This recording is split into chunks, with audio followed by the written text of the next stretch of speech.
Spoke several times before about ideological subversion. That is a phrase that I'm afraid some Americans don't fully understand. When the Soviets used the phrase ideological subversion, what do they mean by it? Ideological subversion is the slow process which we call either ideological subversion or active measures, активные мероприятия in the language of the KGB, or psychological warfare. What it basically means is to change the perception of reality of every American to such an extent that despite of the abundance of information, no one is able to come to sensible conclusions in the interests of defending themselves, their families, their community, and their country. It's a great brainwashing process which goes very slow, and it's divided in four basic stages. The first one being demoralization. It takes from 15 to 20 years to demoralize a nation. Why that many years?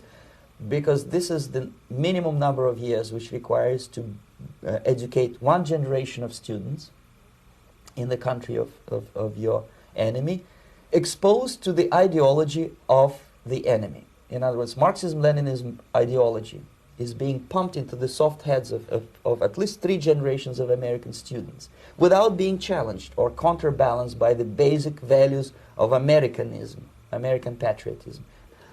The demoralization process in the United States is basically completed already.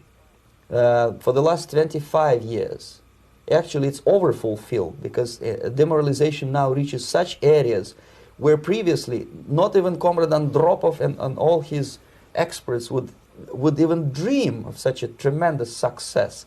Most of it is done by Americans to Americans, thanks to lack of moral standards. As I mentioned before, exposure to true information does not matter anymore. A person who was demoralized is unable to assess true information. The facts tell nothing to him. Even if I shower him with information, with authentic proof, with documents, with pictures, even if I take him by force to the Soviet Union and show him concentration camp, he will refuse to believe it until he is going to receive a kick in his fat bottom. When a military boot crashes his balls, then he will understand, but not before that. That's the tragic of the situation of demoralization. The next stage is destabilization.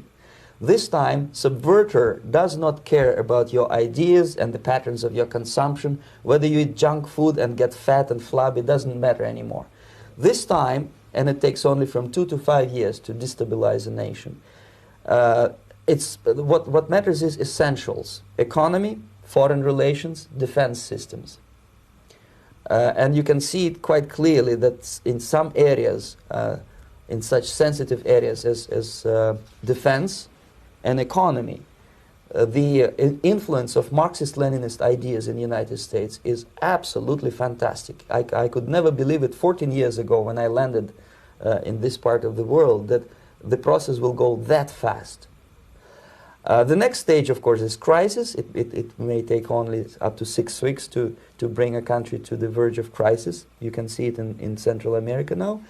And after crisis, with a violent change of power, structure, and economy, you have so-called the period of normalization. It may last indefinitely.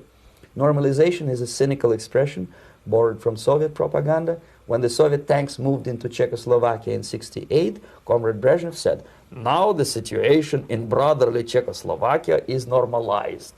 This is what will happen in the United States if you allow all these schmucks to bring the country to crisis, to promise people all kind of goodies and the paradise on earth, to destabilize your economy, to eliminate the principle of free market competition, and to put a big brother government in Washington, D.C., with benevolent dictators like Walter Mondale, who will promise lots of things, never mind whether the promises are fulfillable or not.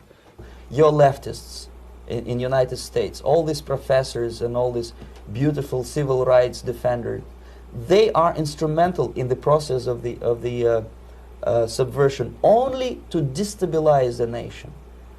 When their job is completed, they are not needed anymore. They know too much. Some of them when they get disillusioned, when they see that Marxist-Leninists come to power, obviously they get offended. They think that they will come to power. That will never happen, of course. They will be lined up against the wall and shot. But they may turn into the most bitter enemies of Marxist-Leninists when they come to power. And that's what happened in Nicaragua. You remember most of these former Marxist-Leninists were either put to prison or one of them split, and now he's working against Sandinistas. It happened in Grenada when Maurice Bishop was already a Marxist. He was executed by a new Marxist who was more Marxist than this Marxist.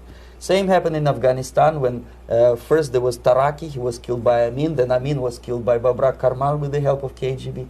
Same happened in Bangladesh when Mujibur Rahman, very pro-Soviet leftist, was assassinated by his own Marxist-Leninist military comrades. It's the same pattern everywhere. The time bomb is ticking. With every second, the disaster